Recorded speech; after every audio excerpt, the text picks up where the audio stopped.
Assalamualaikum warahmatullahi wabarakatuh. Kita ketemu dalam acara penerimaan tamu ambalan, di mana saya akan memberikan materi yang kedua, yaitu mengenai ambalan dan sangga dalam kepramukaan. Apa ambalan itu? Apa sangga itu? Tentunya mungkin sudah tidak asing lagi bagi kalian semua yang berkecimpung di dunia pramuka. Tetapi mungkin ambalan dan sangga biasanya itu berada di tingkatan penegak ataupun tingkatan SMA. Ini dia mengenai materi ambalan dan sangga dalam kepramukaan. Yang pertama, ambalan penegak. Di sini ada pengertian ambalan. Ambalan adalah suatu kelompok pramuka penegak yang terdiri dari 12 sampai 32 pramuka penegak. Nama ambalan umumnya digunakan nama pahlawan, namun tidak menutup kemungkinan nama ambalan juga diambil dari nama-nama senjata atau nama kerajaan dalam pewayangan atau nama cerita legenda. Biasanya untuk ambalan kita sendiri, ambalan SMA Negeri 1 Pleret ini menggunakan nama pahlawan. Bahkan orang-orang yang berjasa untuk kemaslahatan orang banyak. Di sini juga ini logo ataupun lambang ambalan pramuka di SMA Negeri 1 Pleret. Di sini ada ambalan Baing Yusuf. Ambalan Baing Yusuf ini digunakan untuk ambalan laki-laki, ya. Baing Yusuf ini nama pahlawan ataupun nama orang-orang yang mempunyai jasa. Di sini ada ambalan Ani Idrus. Ani Idrus ambalan yang didirikan untuk Fi atau putri, ya. Ambalan pramuka di SMA Pleret ini untuk putrinya yaitu Ani Idrus. Nah, di sini siapa Baing Yusuf dan siapa Ani Idrus? Baing Yusuf adalah penyebaran agama Islam di Purwakarta, sedangkan Ani Idrus adalah wartawan yang banyak berjasa. Beliau berasal dari Sumatera Barat. Ini asal muasal kenapa ambalan SMA Negeri 1 Pleret itu dinamakan Baing Yusuf dengan Ani Idrus. Di sini ada penjelasannya, ya. Di sini ada arti dan makna simbol ambalan pramuka SMA Negeri 1 Pleret. Sebelum kita mengetahui bagaimana ataupun sejarah mengenai Baing Yusuf ataupun Ani Idrus, di sini kita akan mengenalkan terlebih dahulu simbol ataupun lambang-lambang yang ada di logo ambalan pramuka SMA Negeri 1 Pleret. Ini adalah logo ataupun lambang yang dipergunakan di pramuka SMA Negeri 1 Pleret. Ada apa saja di sini? Nah, ini. Paling atas di sini ada bintang. Bintang ini di sini merupakan lambang dari sila pertama. Makna bintang adalah sebagai cahaya. Cahaya diibaratkan seperti Tuhan yang merupakan cahaya bagi setiap manusia. Bintang juga diartikan sebagai cahaya yang menyinari dasar negara yang 5, yaitu Pancasila.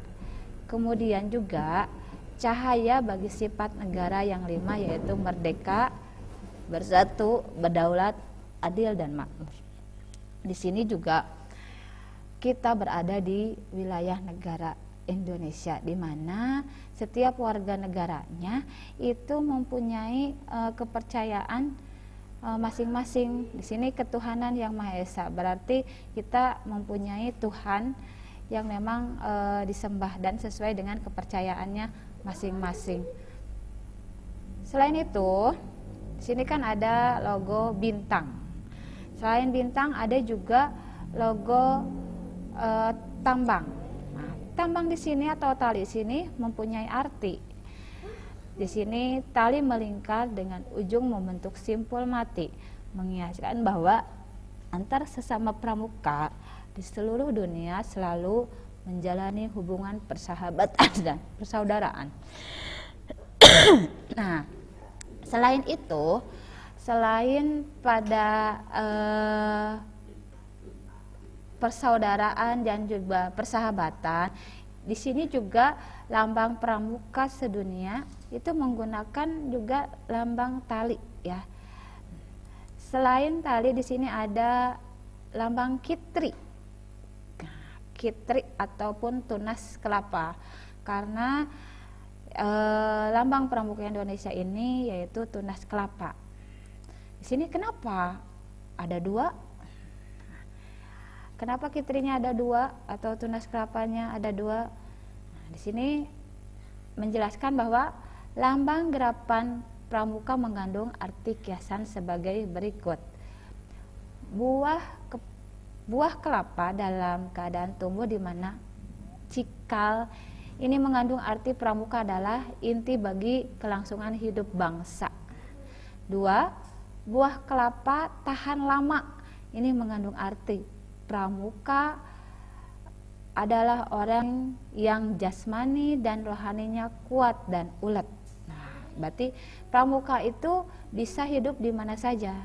Sedang yang namanya pohon kelapa itu bisa hidup di mana saja, di pantai, di pegunungan, di lereng, bahkan di lembah, di bukit itu pohon kelapa bisa tumbuh. Yang ketiga di sini ada kelapa dapat tumbuh di berbagai jenis tanah.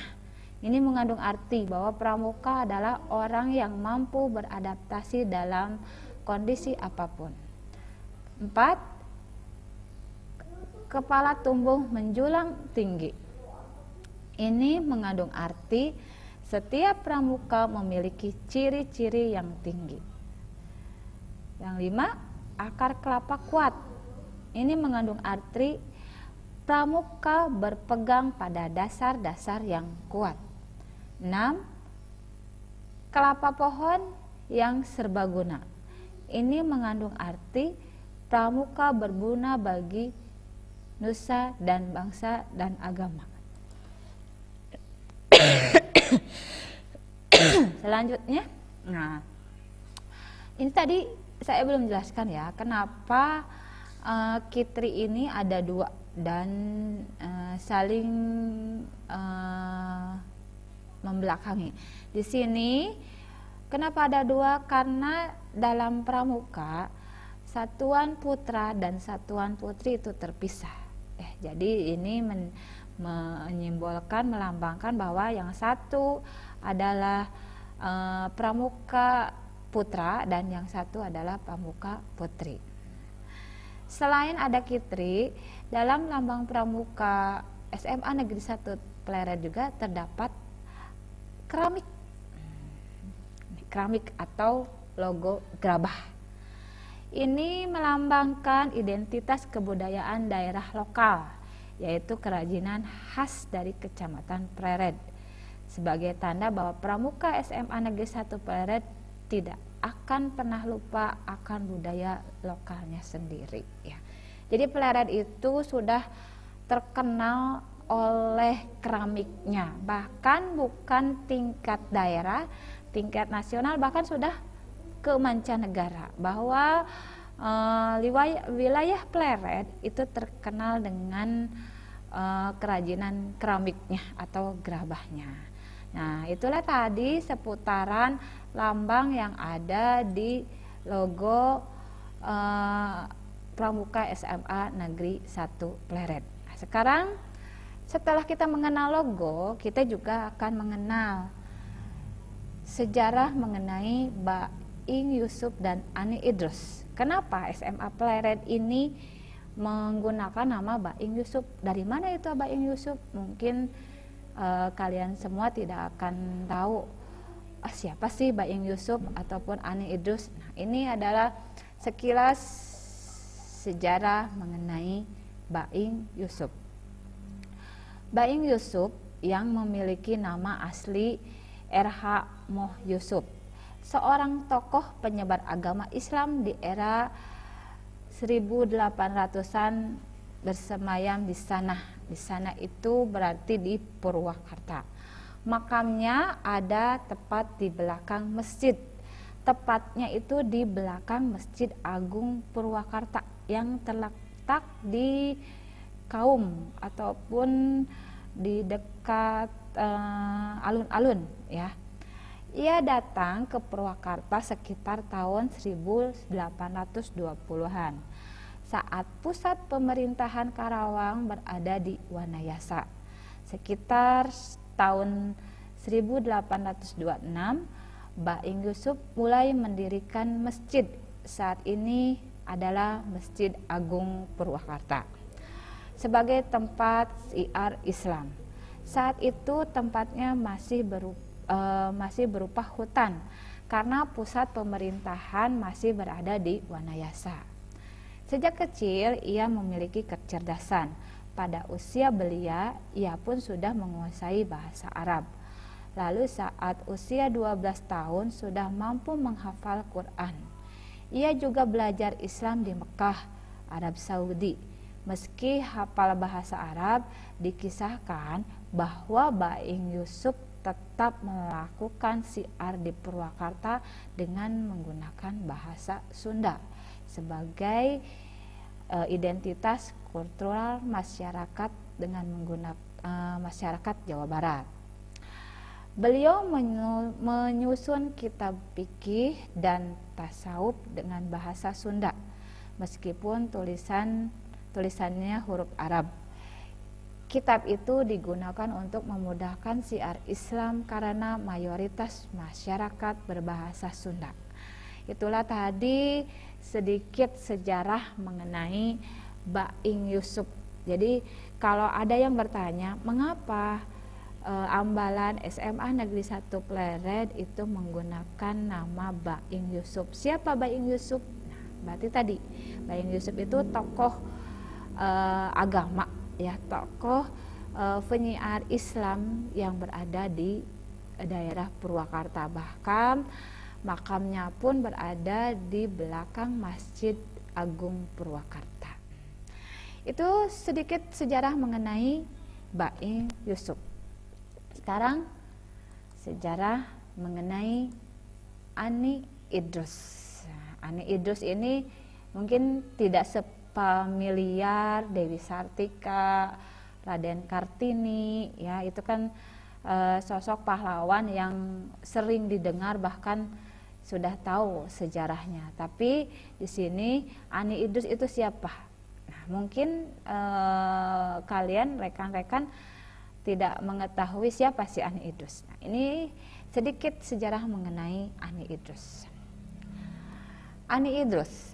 Sejak usia muda, Ani Idrus telah menekuni dunia pers. Pers itu mungkin dunia wartawan ya. Perhatiannya terhadap kegiatan mengarang telah dimulai saat bersekolah di Meskofor School, Medan ketika berusia 12 tahun. Setelah selesai bersekolah, Ani Idrus melanjutkan ke Snakel School Time siswa. Dia pun aktif mengikuti kegiatan-kegiatan sekolah. Selain itu, dia juga memiliki perhatian yang begitu besar terhadap masalah-masalah kemasyarakatan dan politik. Di zaman kolonial Belanda, untuk menjadi seorang wartawan tidaklah mudah. Bagi yang ingin menjadi wartawan, haruslah berani menerima perlakuan pemerintah kolonial Belanda yang senantiasa berusaha memadamkan semangat perjuangan kebangsaan. Ani Idrus memulai karirnya sebagai wartawan pada tahun 1930 dengan mulai menulis di majalah Panji Pustaka Jakarta. Lalu pada tahun 1936 bekerja di Sinar Deli, Medan sebagai pembantu pada majalah Politik Penyedar. Selanjutnya, pada tahun 1938, ia menerbitkan majalah politik yang berjudul Seruan Kita bersama-sama Haji Muhammad Said, dan pada tahun 1947 penerbitan Harian Waspada juga bersama Haji Muhammad Said. 2 tahun kemudian 1949 menerbitkan majalah yang berjudul Dunia Wanita. Selain pengalamannya di bidang wartawan, dia juga mempunyai pengalaman di bidang politik. Pada tahun 1934, dia memasuki organisasi yang bernama Indonesia Muda, di mana organisasi itu merupakan wadah perjuangan pergerakan pemuda, dan dia pernah duduk sebagai wakil ketua.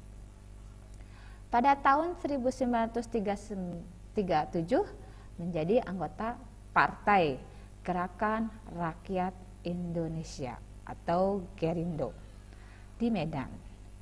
Kemudian pada tahun 1949 menjadi anggota Partai Nasional Indonesia atau PNI. Beberapa kali menjabat sebagai ketua penerangan dan pernah menjadi anggota pleno pusat PNI di Jakarta. Nah, itulah tadi sejarah mengenai Ani Idrus sebagai nama dari Ambalan Pramuka Putri SMA Negeri 1 Pleret. Sekarang kita membahas mengenai sangga. Kalau tadi ambalan, kita sekarang membahas mengenai sangga. Apa pengertian sangga? Di sini ada pengertian sangga. Sangga adalah sebutan tanda pasukan di pramuka tingkat penegak yang terdiri dari 5 sangga.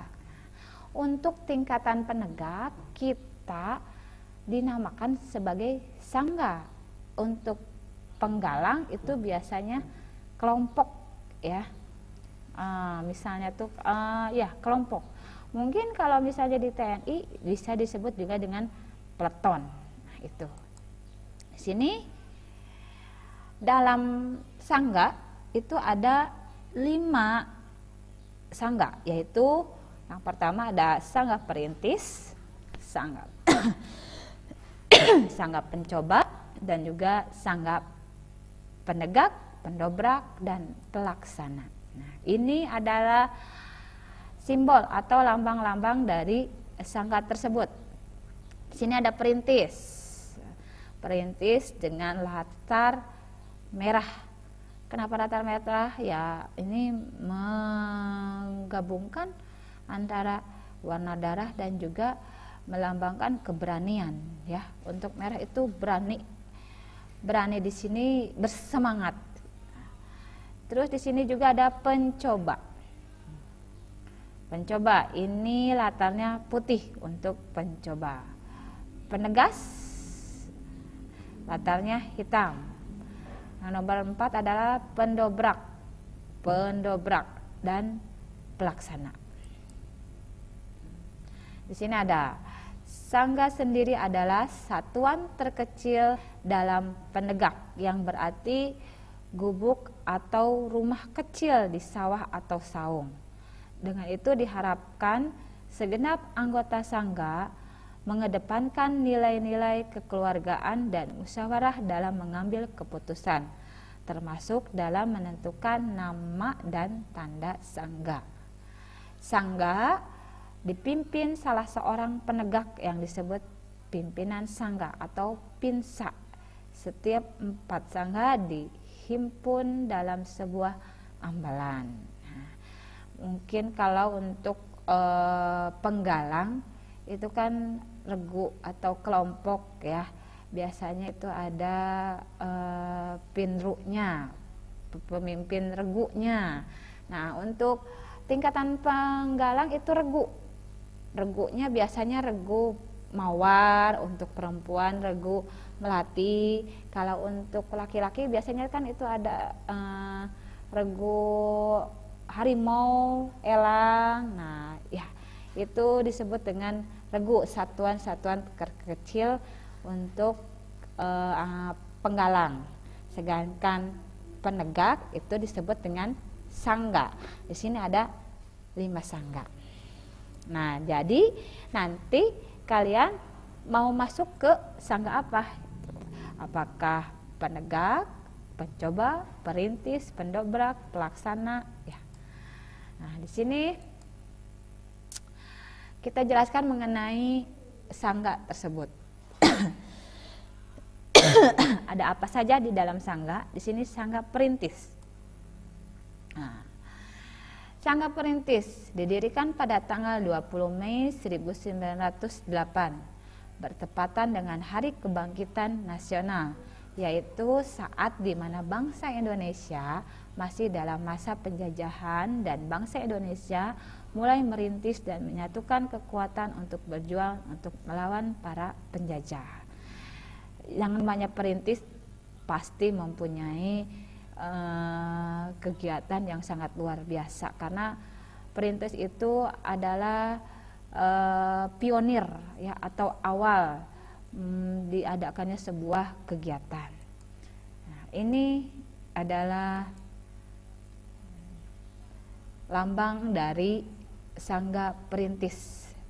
Hiasan warna merah, putih, kuning, dan hitam, di mana warna-warna tersebut mempunyai arti dan filosofi masing-masing. Tadi untuk warna merah di sini melambangkan berani, pantang menyerah, bersemangat. Terus putih di sini menandakan suci. Kuning di sini menambahkan kemandirian. Hitam ini menandakan tegas, ya. Di sini ada lambangnya keris yang dilingkari oleh rantai.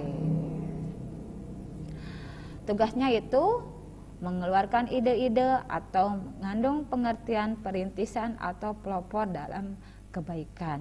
Intinya perintis itu adalah sebagai pionir atau pembangun. Jadi kalau misalnya ada sebuah hutan, kita itu merintis dulu, melakukan survei, melakukan apakah aman tidak kalau kita berkemah di sini. Nah, mungkin seperti itu. Ya, sini yang kedua ada sangga pencoba. Nama sangga pencoba diambil dari peristiwa berdirinya Budi Utomo pada 20 Mei tahun 1908. Pada tanggal ini telah terjadi peristiwa kebangkitan nasional, di mana bangkitnya semangat persatuan, kesatuan, dan nasionalisme serta kesadaran untuk memperjuangkan kemerdekaan Indonesia melalui organisasi nasional yang sebelumnya tidak pernah muncul selama penjajahan 300 tahun sebelumnya. Dalam teori ataupun materi lain menerangkan bahwa sangga pencoba diambil untuk mengenang sejarah kelam terjadinya pengkhianatan G30 SPKI, di mana terjadi upaya pengganti falsafah hidup NKRI dari Pancasila menjadi komunis. Itu latar belakang dari sangga pencoba. Ya, di sini sangga pencoba itu mempunyai lambang ataupun warna merah, hitam, putih. Yang sudah tadi saya jelaskan bahwa warna-warna tersebut tidak sembarang digunakan, tapi mempunyai filosofi dalam menerapkan warna-warna tersebut. Di sini ada hiasan simbol atau gambarnya, ada kaos, jangka, kamera, dan penggaris. Apa sih tugasnya? Di sini juga ada sebagai sangga pencoba. Tugasnya itu merealisasikan atau mencoba ide-ide dari sangga perintis atau mengandung pengertian keberanian mencoba segala sesuatu yang positif. Ya, intinya dari sangga perintis itu mempunyai, wah ini saya mempunyai ini ide kegiatan baru sangga pencoba sebelum diaplikasikan ke yang lain, dia harus mencoba itu bahwa kegiatan itu bagus tidak untuk diterapkan misalnya untuk peserta begitu.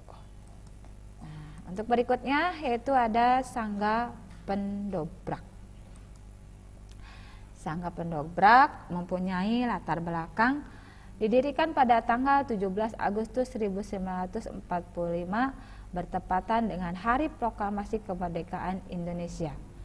Nama pendobrak diambil untuk mengingat kita akan perjuangan para pahlawan yang telah berjuang baik dengan kekuatan fisik maupun yang telah memproklamasikan kemerdekaan Indonesia. Karena berkat perjuangan para pahlawan, inilah kita bisa menikmati kemerdekaan hingga saat ini. Nah, itu tadi sekilas mengenai latar belakang adanya sangga pendobrak. Sangga pendobrak ini untuk simbolnya. Di sini juga ada warna merah, kuning dengan hitam, bahkan putih juga ada ya. Tidak jauh beda untuk warnanya, karena ini juga mempunyai suatu filosofi tersendiri untuk penerapan warnanya. Sini apa saja sih lambangnya atau simbolnya? Di sini ada rumput yang diikat lalu didobrak atau ditusuk oleh tombak. Tugasnya yaitu memecahkan masalah yang muncul atau mengandung pengertian keberanian, mengemukakan kebenaran dan melawan kemungkaran. Pendobrak mengandung kiasan keberanian dalam mengemukakan kebenaran melawan kemungkaran. Nah, berikutnya di sini ada sangga penegak. Sangga penegak didirikan pada tanggal 11 Maret 1964 bertepatan dengan Hari Super Semar atau Surat Perintah 11 Maret. Di sini sangga penegak mempunyai simbol dan warna hitam, kuning dan putih. Hiasannya yaitu palu atau martir ya. Tugasnya yaitu menegaskan ide-ide dari sangga perintis atau mengandung pengertian kemampuan mengambil keputusan yang arif dan bijaksana. Itu tadi sangga. Nah, berikutnya adalah sangga pelaksana. Sangga pelaksana mengingatkan kita pada peristiwa setelah tahun 1945 hingga sekarang. Saat ini Indonesia masuk pada masa pembangunan. Sangga ini juga mengingatkan kita untuk mengisi kemerdekaan agar perjuangan para pahlawan tidak sia-sia ya. Apalagi kita sebagai generasi muda harus mengisi kemerdekaan ini dengan kegiatan-kegiatan yang positif ya. Di sini untuk sangga pelaksana mempunyai simbol yaitu warna hijau, putih, hitam dan kuning. Nah, di sini hijau ini menandakan kemakmuran atau mempunyai arti ya kemakmuran, putih dengan sucinya, hitam dengan tegasnya dan kuning juga dengan kemandiriannya. Jadi yang namanya kepramukaan itu dia itu harus mempunyai jiwa yang suci ya. Walaupun jiwanya suci, pikirannya suci, tapi dia mempunyai ketegasan dalam mengambil tindakan. Dalam mengambil tindakan juga dia juga harus bersikap mandiri ya, tidak manja. Terus apa hijau ini? Hijau ini menandakan kemakmuran ataupun kita bisa berbaur dengan alam sehingga kita bisa menjaga keseimbangan antara kehidupan alam dan juga kehidupan kita. Di sini ada hiasan gambar palu atau martil, rencong yang diikat dengan wadahnya. Apa tugasnya? Tugas sangga pelaksana yaitu melaksanakan ide-ide yang telah disepakati oleh seluruh sangga atau mengandung pengertian keberanian melaksanakan tugas dengan penuh tanggung jawab. Itu tadi beberapa sangga, pengertian sangga, bahkan tugasnya, dan juga beserta lambang-lambang yang ada dalam sangga tersebut. Di sini ada tata cara pemasangan logo atau golongan, di mana kalian itu suka bingung dalam menempatkan logo-logo tersebut. Di mana sih kita harus menempatkan logo ambalan, logo sangga, atau bahkan nomor ambalan. Kalian tidak tahu apakah di kiri ataukah di kanan gitu. Nah, di sini ada tata cara pemasangannya. Ini ada tanda pengenal gerakan pramuka. Seperti yang saya sudah bahas pertama, bahwa dalam pramuka ini ada satuan terpisah antara putra dan putri. Di sini juga kita ada cara berpakaian atau menempatkan beberapa atribut yang ada di baju pramuka. Kita mulai dari putra. Putra dari kepala dulu ya. Di kepala ada tutup kepala yang sering kita kenal dengan baret ya. Kenapa baret? Hampir sama dengan TNI Polri ya, mungkin karena pramuka itu sedikitnya memang ada militernya ada. Nah, di sini setelah ada baret, di sini juga ada logonya. Logonya ini Kitri ya, lambang pramuka Indonesia. Terus ada setengah leher. Nah, setengah leher ini, setengah leher sering juga orang-orang menyebut dengan kacup ya, dengan berlambangkan bendera kita Indonesia, yaitu merah putih. Terus ada tanda pelantik. Nah, di sini ini tanda pelantik, tanda kepramukaan sedunia. Nah, ini ini skut ya. Ini skut, ini tanda pramuka sedunia yang berwarna ungu ya. Skut ini. Nah, untuk laki-laki itu penempatan tanda kepramukaan sedunia itu di sebelah kanan di atas saku ya, ini untuk laki-laki, dan bentuknya kotak. Nah, ini. Sekarang untuk satuannya, di sini ada ambalan. Ambalan. Nah, ini dia. Ambalan. Ini, nah, ambalan. Kalau kita ya tadi, ambalan itu logonya yang Ani Idrus sama Baim Yusuf.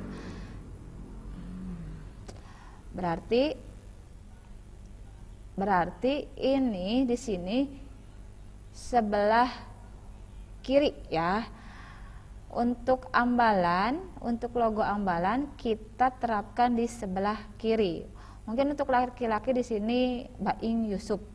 Yang tadi logonya itu yang berbentuk segi empat, ada keramiknya, ada kitrinya 2, ada tali, dan juga ada bintang. Diletakkan di sebuah lengan sebelah kiri. Dan ada tanda gugus depan kuartir. Tanda gugus depan kuartir ini diletakkan di sebelah kanan. Kuartir itu wilayah kita tinggal. Ini kan kita itu Jawa Barat ya. Nah, Jawa Baratnya kita letakkan di sini. Nah, di lengan sebelah kanan. Terus lencana daerah. Nah, lencana daerah. Nah, ini logonya. Ini nama Jawa Baratnya. Ini logo Jawa Baratnya. Diletakkan di lengan sebelah kanan. tanda wilayah. Nah, sama tanda wilayah. Ini ada nomor juga, nomor kuartir ya. Gugus depan kuartir itu nomor. Mungkin untuk Baing Yusuf itu 04104. Nah, itu untuk Baing Yusuf. Sekarang di sini ada jabatan. Nah, ini untuk lengan sebelah kanan, ini untuk lengan sebelah kiri. Nah, ini.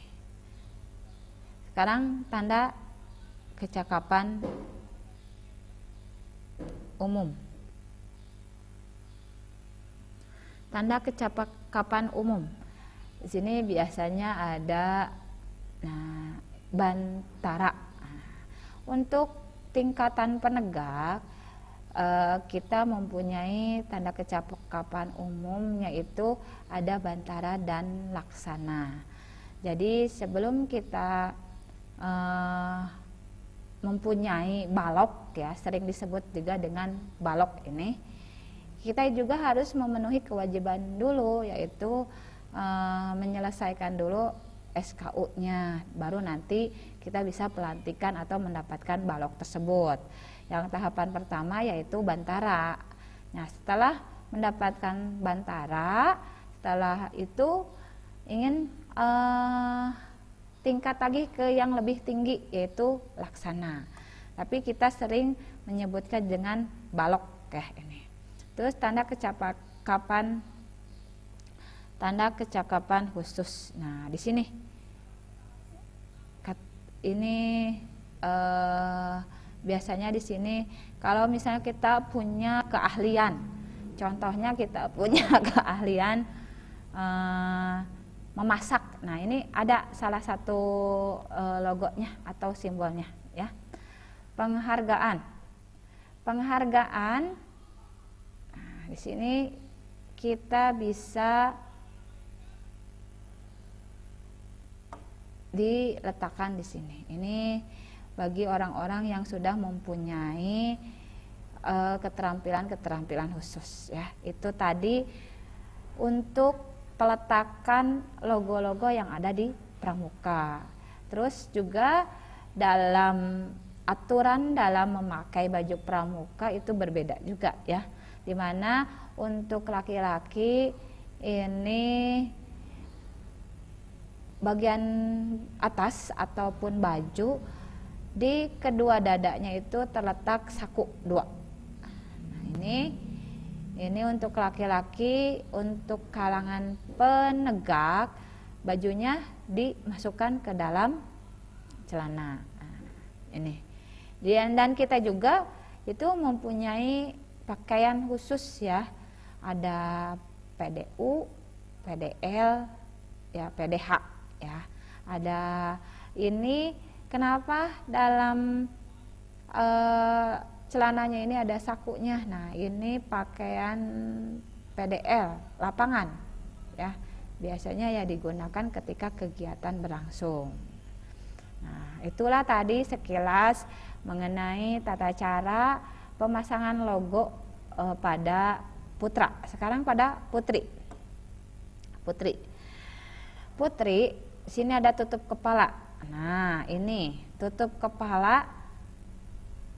Kalau putra tadi sering kita sebut dengan baret. Nah, kalau putri kita menyebutnya dengan ebony ya, sama. Ada logo pramukanya. Ingat, setiap logo pramuka atau kitri untuk laki-laki dan perempuan itu berbeda. Biasanya laki-laki ini bentuknya kotak, tapi untuk perempuan itu bentuknya bulat. Nah, ini tutup kepala atau sering disebut dengan ebony. Kemudian ada setengah leher. Setengah leher atau juga sering disebut dengan kacu. Untuk mungkin ini ada perubahan. Zaman dulu bentuk setengah leher antara putra dan putri itu berbeda. Tapi untuk sekarang bentuk setengah leher untuk putra dan putri itu sama bentuknya, seperti ini. Kalau dulu untuk putri itu bisa disebut dengan pita leher ya, pacu itu. Nah, di sini ada tanda pelantikan sama ya. Tanda pelantikan yaitu ada di sini. Nah, terus tanda pramuka sedunia. Nah, kalau tadi untuk laki-laki ini kan di atas saku sebelah kanan, bentuknya kotak, tanda pramuka sedunia. Sedangkan untuk perempuan ini berada di leher. Nah, di sini ya, di kerah baju bagian kanan. Ini untuk tanda kepramukaan sedunia atau skut dan bentuknya bulat. Untuk bagian kirinya, untuk kerah bagian kirinya itu kitri, menandakan kepramukaan Indonesia. Nah, ini warnanya yaitu coklat ya. Sangga ambalan hampir sama dengan laki-laki tadi, berada di bagian kiri ya. Nah, bagian kiri ini bentuknya seperti ini, berarti di lengan bagian kiri. Nah, itu juga sama untuk tanda gugus depan, rencana daerah dan wilayah, hampir sama dengan yang laki-laki. Ini sama ya, tidak ada bedanya. Mungkin ya ada beberapa perbedaan dari bentuknya saja. Sekarang kecakapan. Kecakapan ya hampir sama juga dengan laki-laki tadi. Penghargaan hampir sama juga dengan laki-laki tadi ya, yang saya sudah jelaskan. Lalu apa yang ini yang berbentuk seperti medali? Nah, ini berbentuk seperti medali, tidak semua orang bisa memakainya, hanya orang-orang yang mungkin mempunyai atau sudah melakukan pelatihan-pelatihan khusus di bidang kepramukaan ya. Nah, itu sekilas mengenai tata cara pemasangan logo. Untuk bagaimana untuk bentuk bajunya? Nah, untuk bentuk bajunya pramuka itu berbeda ya, karena ada tingkatannya, ada siaga, ada penggalang dan penegak. Kalau untuk tingkatan SMA itu disebut apa? Nah, untuk tingkatan SMA kita itu disebut dengan penegak. Penegak itu tata cara menggunakan bajunya tidak sama dengan penggalang, tidak sama dengan SMP ataupun SD. Nah, ini ada untuk perempuan. Nah, untuk perempuan sakunya itu berada di bawah ya, di bawah. Ini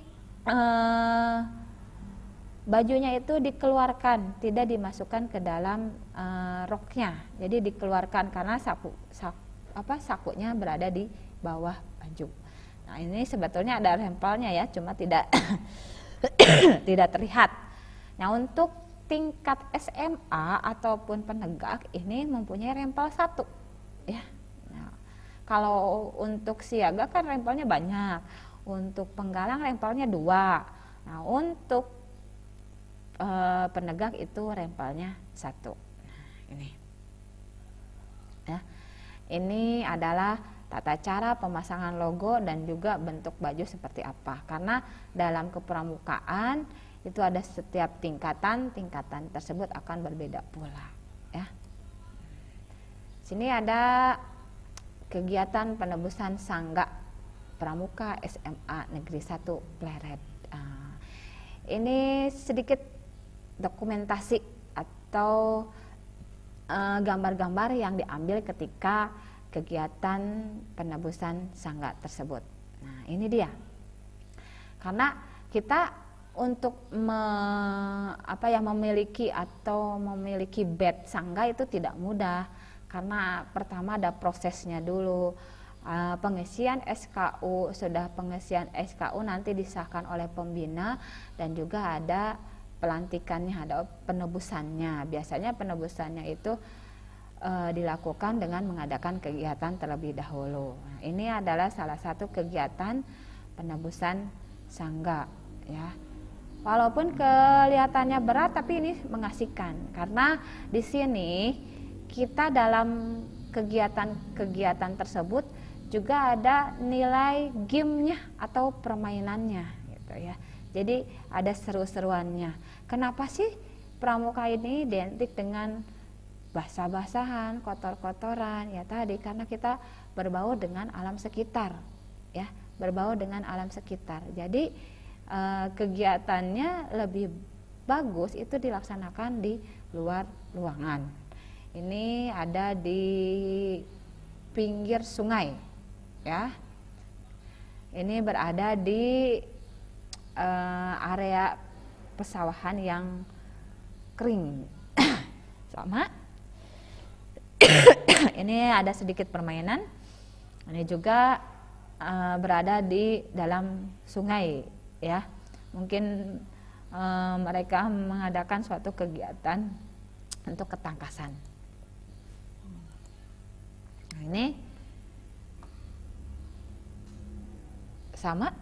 Ini juga melakukan tadabbur alam. Dan biasanya yang namanya pramuka itu biasanya jiwa kekeluargaan, solidaritasnya itu sangat tinggi. Jadi makan satu, makan semua. Ini juga ditampilkan di sini. Ini makan satu, makan semuanya. Ya, ini juga sama. Nah, bahkan dalam pramuka itu harus ada kemandirian, di mana kita ya dianjurkan untuk mempunyai keterampilan dalam mempertahankan hidup. Salah satunya kita bisa masak untuk mempertahankan hidup kita. Nah, itu ada lagi ini sedikit kegiatan. Wah, ini kotor-kotoran. Ini bukan hanya kotor-kotoran, tapi ini juga mengandung kegiatan ketangkasan, ketelitian, karena kalau kita ceroboh kita juga bisa jatuh. Ini PBB-nya. Kekeluargaan, ini juga salah satu kegiatan untuk melatih indera pendengar dan penciuman, ya. Ini sama kegiatan-kegiatan yang dilakukan ketika penebusan sangga. Ini apa ini? Ya ini mungkin kalau ini salah satunya itu tenda, tapi tenda yang dibikin seadanya atau bisa disebut juga dengan difak, ya. Karena kalau tenda memang butuh, ini bisa dibuat dari jas hujan ataupun plastik untuk berteduh atau ya mempertahankan hidup. Ini juga sama. Ini salah satu kegiatan dalam